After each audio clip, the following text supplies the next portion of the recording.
Саламатсыңарбы менин сүйүктүү окуучуларым. Кутмандуу күнүңөр менен. Бүгүн биз силер менен мекен таануу сабагын өтөбүз. Маанайыңар жакшыбы, балдар? Карагылачы, күн кандай нурун төгүп, жылмайып турат бизди карап. Биз дагы жакындарыбызды карап, жагымдуу жылмаюу менен сабагыбызды баштайбыз. Азаматсыңар, балдар. Эң жакшы. Эмесе бүгүнкү сабакта алтын эрежени кабыл алалы. Сабакка активдүү катышабыз. Убакытты туура пайдаланабыз. Үйдө болуп тазалыкты сактайбыз. Берилген тапшырмаларды өз убагында аткарабыз. Эң сонун. Эмесе бүгүнкү сабактын темасы жаратылышты сактоо. Ал эми сабактын максаты, балдар, кызыл китеп түшүнүгүн алабыз. Кызыл китепке кирген жаныбарлар, курт-кумурскалар жана канаттуулар тууралуу маалымат аласыңар. Ошондой эле жаратылышты коргоого тарбияланабыз. Сабактын максаты түшүнүктүү болдубу, балдар? Азаматсыңар. Биз өткөн сабакта силер менен жаныбарлар адамга эмне берет деген теманы өткөнбүз. Кана, балдар, айткылачы, жаныбарлар адамга эмне берет? Туура айттыңар, балдар. Жаныбарлардын адамга абдан пайдасы зор экен. Ошондуктан биз аларды багып өстүрөт экенбиз. Эң жакшы, балдар. Эмесе биз сабакты баштаардан мурда, балдар, мен силерге суроо бергим келип турат. Кана айткылачы, жаратылышка эмнелер кирет? Туура айтасыңар. Жаратылышка жаныбарлар, өсүмдүктөр, суулар, тоолор, курт-кумурскалар, бак-дарактар жана башкалар кирет экен, Эң жакшы, балдар. Эмесе бүгүнкү жаратылышты сактоо темабыз боюнча түшүнүк берейин.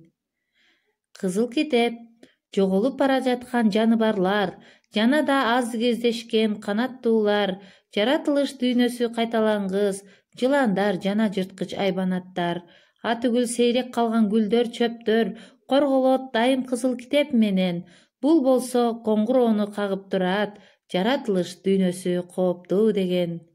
Мынакей, балдар, адамдын жердеги ишмердиги өсүмдүктөрдүн жана жаныбарлардын көп түрлөрүнүн жок болушуна, айрым жаныбарлар өтө эле азайып, жаратылышта жолуктурууга кыйындап баратканына алып келди. Күн сайын жер жүзүнөн жаныбарлардын же өсүмдүктөрдүн кайсы бир түрү жок болуп жатканын окумуштуулар эсептеп чыгышкан. Жаратылыштын кайталангыс дүйнөсүн сактап калууга шашылыш чара көрүү керектигин адамдар түшүнө баштады. Кызыл китеп мына ушинтип жаралган. Ага миңдеген жылдарда пайда болуп, адамдын күнөөсү менен жок болуп кетүү коркунучунда турган жаныбарлардын жана өсүмдүктөрдүн түрлөрү киргизилген. Китептин мукабасынын кызыл түстө болушу да кокусунан эмес. Кызыл түс коркунучтун кабарчысы. Кызыл китеп бул кырсыктын белгиси эле эмес, жок болуу коркунучундагы сейрек түрлөрдү сактоо боюнча иш-аракеттердин программасы. Кызыл китепке киргизилген түрлөрдү сактоо жоопкерчилиги эң биринчи кезекте алар аймагында байырлаган мамлекетке жүктөлөт.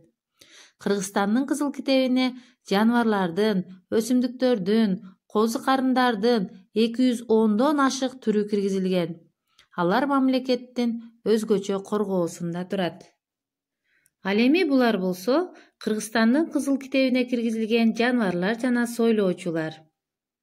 Илбирс, манул, карышкыр, варан, менсбир сууру, тоо эчки аркар, кадимки сүлөөсүн жана Орто Азия ташбакасы. Ал эми төмөнкүлөр болсо Кыргызстандын кызыл китебине киргизилген өсүмдүктөр жана курт-кумурскалар. Аларды атап өтсөк, кадимки махаон, Семенов көк карагайы, Корольков көк шимүүрү, Грек мандалагы, Айгүл гүлү, Аполлон көпөлөгү, мамыры, Корольков аронниги. Ал эми булар болсо Кыргызстандын кызыл китебине киргизилген канаттуулар. Акчардак, тоодак, бозомтук айры куйрук, турна, куркулдак аккуу, кузгун жана башкалар. Кыргызстандын жаратылышы бай.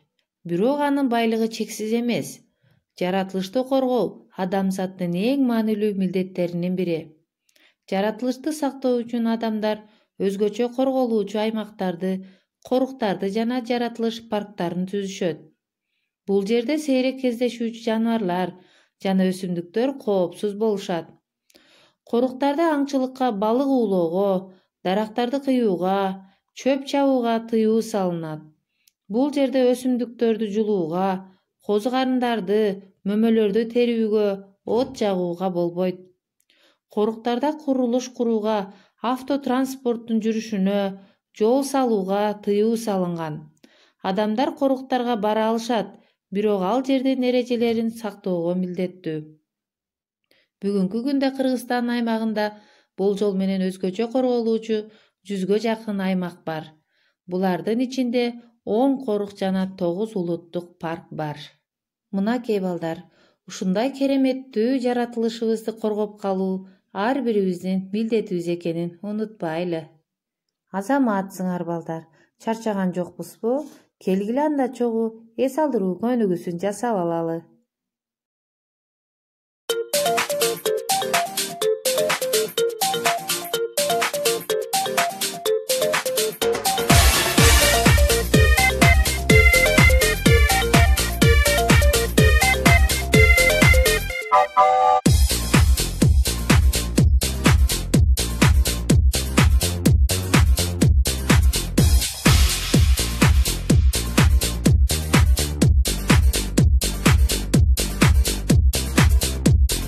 Азаматсыңар балдар, бир аз тынып алган болсок, анда мен силерге суроолорду берейин. Силер мага ооба же жок деп жооп бергиле.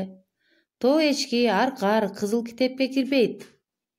Жаныбарлардын, өсүмдүктөрдүн кайсы бир түрү жок болуп жатканын окумуштуулар эсептеп чыгышкан. Коруктар бул өзгөчө корголуучу аймактар. Сейрек кездешүүчү жана жоголуу коркунучта турган жаныбарлар, өсүмдүктөр кызыл китепке сакталат. Азаматсыңар балдар, мен силерди абдан туура жооп берди деп ишенемин. Эмесе жалпы талкуу үчүн төмөнкү суроолорго жооп бергиле. Кызыл китеп деген эмне? Эмне үчүн ал ушинтип аталат? Кызыл китеп эмне үчүн түзүлгөн? Кыргызстанда кандай коруктарды билесиң? Мына ушул суроолорго жалпы жооп бергилечи балдар. Азаматсыңар. Эмесе үйгө тапшырма балдар. Кыргызстандын кызыл китебине кирген бир жаныбар же өсүмдүк жөнүндө маалымат даярдагыла. Аны сүрөтүн тартып, ошол жөнүндө айтып бергиле. Көңүл бурганыңар үчүн чоң рахмат, саламатта калгыла.